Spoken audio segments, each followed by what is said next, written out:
Hey everyone, how's it going? Sean, how's it going? Yeah. Well, Sean is taking apart this hydraulic cylinder on the loader because we had a big blowout here. So the whole piston blew out from the barrel, and I'm not sure why, but this is what holds it in, is this snap ring right here. And maybe it wasn't in there right. Looks like it broke. Took a couple chunks of there. I don't know why it did that, but because I had this taken apart to put the seals in quite a few years ago, probably about 5 years ago. Now maybe I didn't put it back in the correct way or something, but it worked for all that time. But just metal fatigue maybe. So we got a brand new one, but it's black, which is all right. Actually, that should paint the other one black. Right, Sean? Anyway, this sucker cost me $1,600. I tried to find a used one, but to no avail. So, new one it was. So it's pretty easy to take off. Just gonna pull the hoses off, pull the pins, pull this rod off that tells you where your bucket indicator is, which I kind of like on this thing when I'm using the bucket. When this rod is right down here, that means your bucket is level with the ground. Anyway, that's all. It's not too hard. I gotta run to town and I'll come back and help Sean put this on because it's heavy. So we'll continue this when I get back. Okay, so I'm back at the tractor here. Now I gotta take these pins out and then take this gauge off here, get ready for the new cylinder. So let's do that.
Now, screw right into there.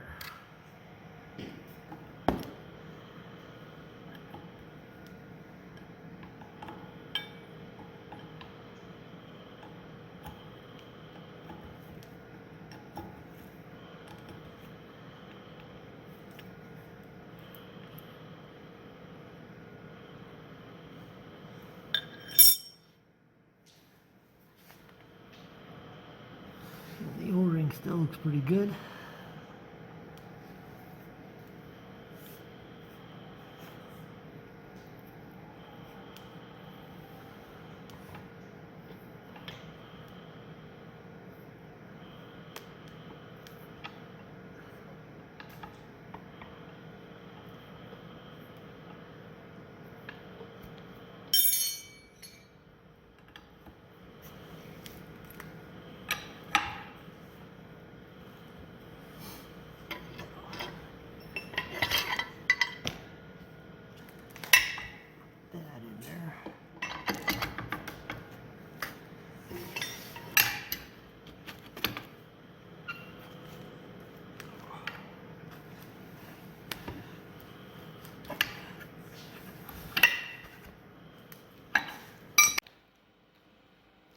Well, we're back at the tractor today.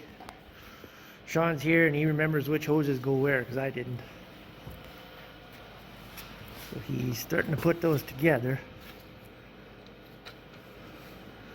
And they are a little bit hard when they're stiff like that to get the thread started.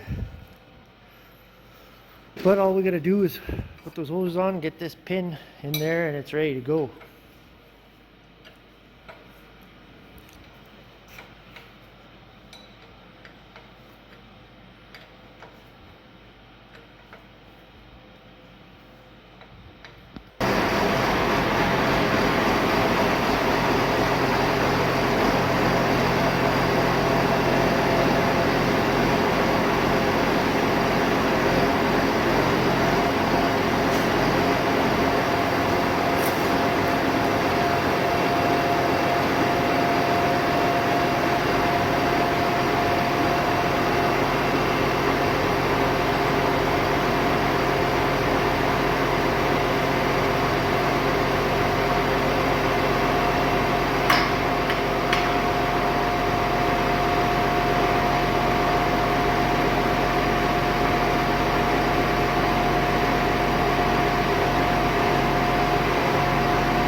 There. Now we just gotta tighten that. We're supposed to put some greasers in there too. And one up here.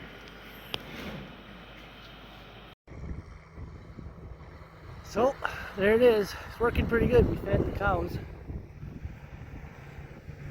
And so far, the new cylinder is working very well. Just have to paint the other one black. And I still have to weld that fork. I didn't weld that spear yet. Cows are hungry, so.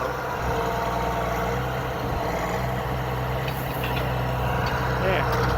So, as soon as we're done here, I'll get at welding that spear on that fork. And it'll be good to go. Alright, how's it going, everybody? So it's a couple days later. Got the tractor here. Took the fork off, got it pulled down with the come along, and I inspected the crack here, and what it is inside the tube, which you can't really see because I don't have a light, or maybe I do have a light. Let's see. Darn right I do.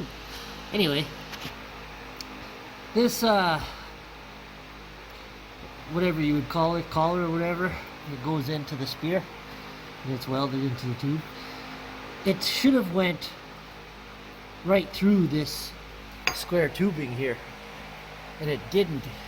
It was put in all the way, and what I had ended up doing is welding it on the bottom so it wouldn't flex, and it's flexing now because that weld is broke. So what I'm going to do is I'm going to try the best I can to weld it inside there. Then I'm going to re-weld it on top. So that's the light is still on. Anyway, that's what I'm going to do. It wasn't built quite correctly back in the day when I didn't know what I was doing. And some will still say I still don't know what I'm doing.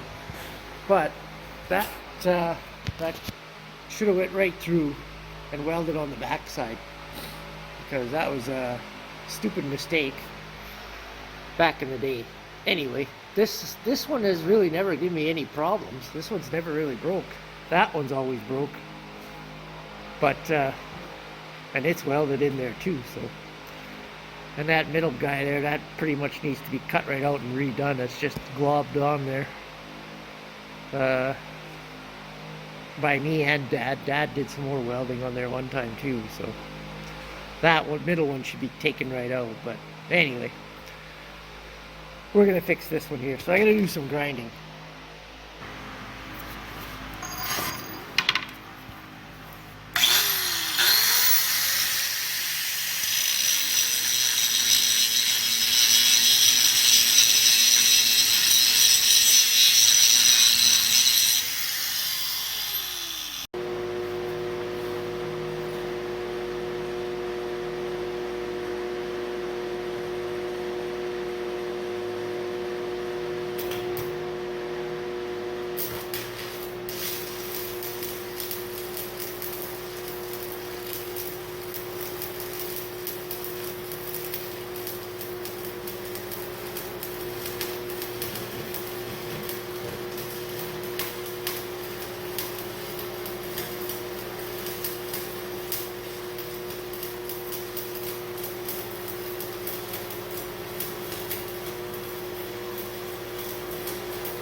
Well, I added some more beads there, and looks all right. I mean, you can weld it like crazy, and if it's not supported underneath very well, it's just gonna crack again. But I think I got her welded pretty good inside the tube. So I think that's gonna be all for now. Would like to shave this off and redo it, but that stuff doesn't look pretty. But it's holding, so whatever. It really all needs to be redone. This fork really hasn't given me much trouble, except for that middle spear. But that's been broken off so many times. I really need to just cut it right off and put a new one on there. Anyway. So we're back in the shop, and Sean went and took the tractor, fed out a few bales, some straw. It's cold right now again. We've been warm for a while, and for the next few days it's going to be pretty cold at night, for sure. But the fork held up well. The welding, no cracks, no nothing. So it's pretty good. So I know that's from inside. What I really should have done was cut this cap off and welded it inside there. This was, I remember it was, I can't remember what this was for. Somebody was making something, it wasn't me. They had it, the bolts, holes threaded in and that, and I just used it as a cover just to keep the junk out of there, but obviously it has a hole in it, so anyway, it kind of looked better with that cover on, but I welded it inside there, and that was the trick. That's what the whole problem was, but it'll hold up now, and it'll be good for a long time, I'm hoping. Maybe someday I'll rip that off and redo it, but for now, it'll be good. Anyway, that's all for now. Time to go eat supper. I just wanted to say you should go and follow my farmer friend Christy at Rebellion Farms. I'll place the link here or wherever, this side or this side, and you should go give her some, check her channel out, give her some subs. She just started out. She's pretty popular on Twitter and everything, so go check her out, Rebellion Farms, Christy. And we'll talk to you all later. Make sure you like the video and subscribe. Talk to you later.